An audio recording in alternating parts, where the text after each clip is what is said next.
Director of the Tenants Union Representative Network, and George Gould is a longtime attorney with Community Legal Services. Phil, what you guys coming up? Thank you, Senator Hughes and Senator Haywood, for making this happen. This is a remarkable event. I'm really impressed that we have come together as a village. It takes a village, right, to react to what's going on so strongly and so powerfully. As the other speakers have said, this is an issue about will. We have laws. We have an understanding. We knew about this problem 100 years ago. I was looking, Sherwin-Williams notified everyone that lead paint was dangerous in 1904.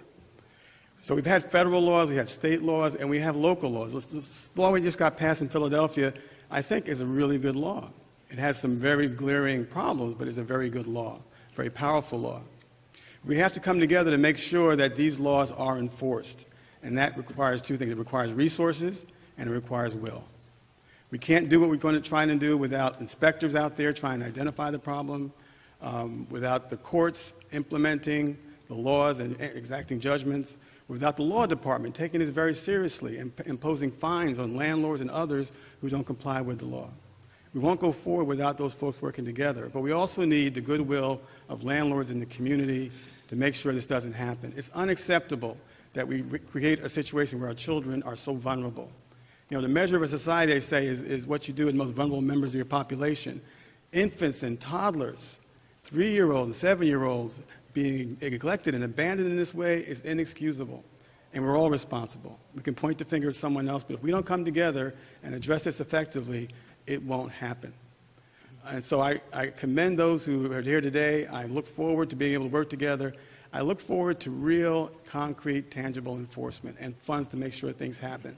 And by that I mean, for example, in the local law in Philadelphia, we have in that law the right for a tenant to sue for a refund of rent if they in fact are not complied with in terms of lead-safe certification, a refund of all the rent they pay. You don't hear about this very often. That has to be enforced. If you make an example and enforce those kind of laws, then things will change. Otherwise, they won't. So I thank you for this opportunity. I look forward to working together with you, and thanks. My name is George Gould. I'm a managing attorney at Community Legal Services in Philadelphia. I wanted to thank Senator Hughes and Senator Haywood for putting this together. It's very exciting. The issue of lead is something that I've been involved for many, many years. Starting in the early 70s, I filed federal lawsuits against federal agencies for their problems in refusing to deal with lead-based paint, and was successful in those cases. I then, over the years, have worked with many of the city council folks here and got some good laws passed. Unfortunately, the amount of resources, as everybody has mentioned, has dramatically decreased. And we can have all the laws on the books, but unless there are resources to hire inspectors to go out and do what needs to be done, there's simply going to be laws. We have a law that requires that landlords who rent to children under 6 have to get a lead-safe certification. Landlords don't do it. The problem is the health department doesn't have resources to see that it's enforced, and they need the resources to make it a priority. Resources, as everybody has mentioned, really to me is the issue. The first issue is making lead a priority. The second issue is funding the resources to deal with the problem. We've heard about the consequences of lead poisoning for many, many years. But when you come across a child who's been lead poisoned, who can barely talk, who virtually has no memory, it's really frightening. And unfortunately, that is happening in this city every day. And I'm so glad today that we have people from all levels of government who say they're going to put the priority there, and we're going to fight together to get the resources to get this problem resolved. Thank you.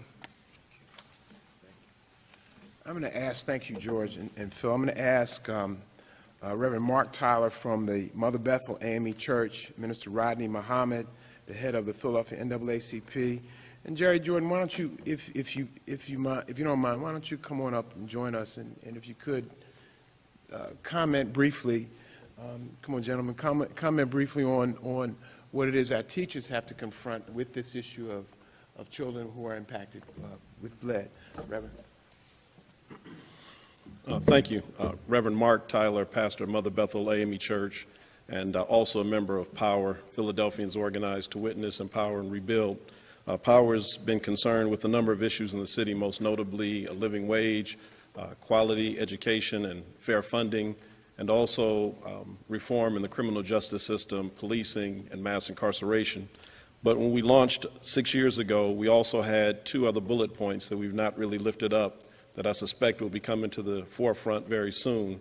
One is quality housing, and the other is access to health care, and both of those merge in this one particular issue.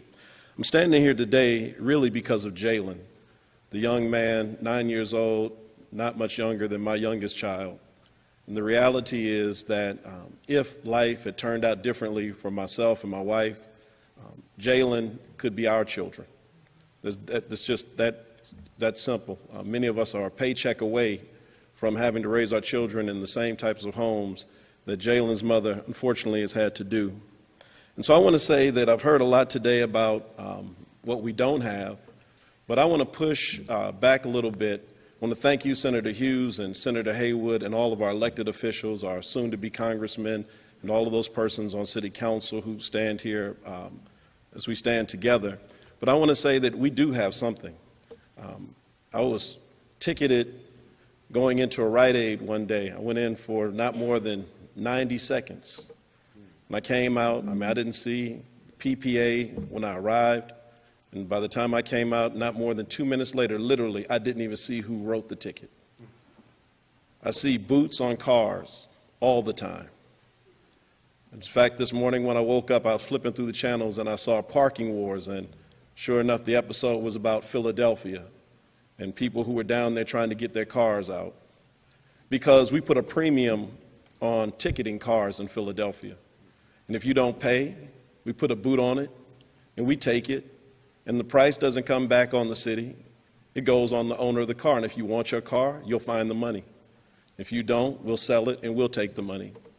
If we can do that with automobiles, certainly we can do that for our children and for our future.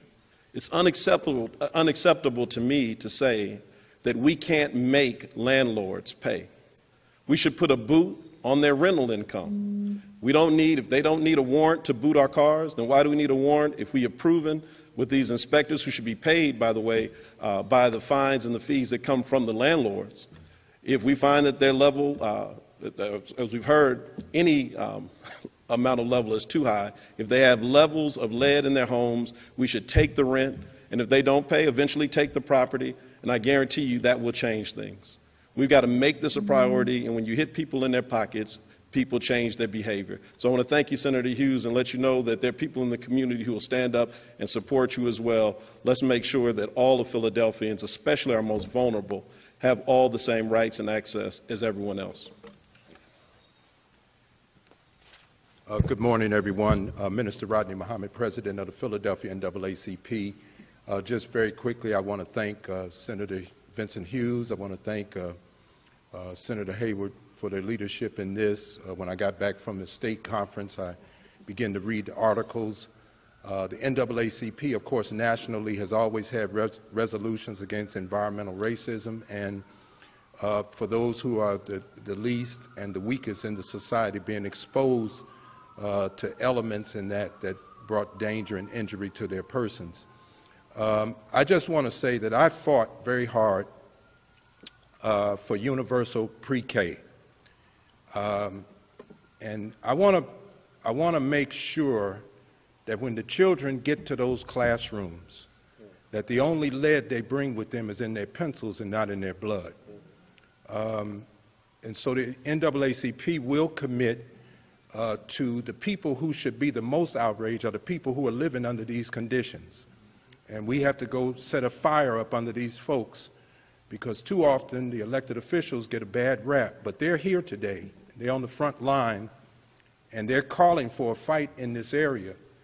But the people who should really be doing this are the tenants. And so we will commit throughout 2017 to tenant education, the people that can really educate them to their rights and how they can fight back, because I'm convinced that many of them have been convinced that they can't fight back, but they can.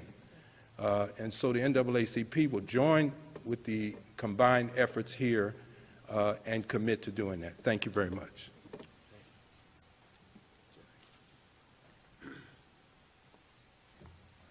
Jerry Jordan, President of the Philadelphia Federation of Teachers. On the city, state, and federal level, everyone is interested in making sure that schools operate and function well so that kids get a great education. In Philadelphia, as was reported by Senator Haywood, that there is water in any number of schools. There is lead in the water in any number of schools in the city. And any amount of lead that a child ingests is unacceptable. It is bad for that child. And so we stand here representing the PFT, saying that we will do everything that we can to make sure that this problem is corrected so that children are not exposed to lead at home or at school. It is absolutely important that we do that because there's a cost for what is happening to children. When children are exposed to lead, we pay for it as a society in so many ways. And, you know, from a standpoint of funding, members of City Council vote to provide funding for schools. Members of the state legislature do the same. The cost of educating a child with special needs as a result of lead poisoning is going to cost our society a lot of money for a lot of years. There is nothing more important than correcting this problem because our children, our future, are depending on us. Thank you.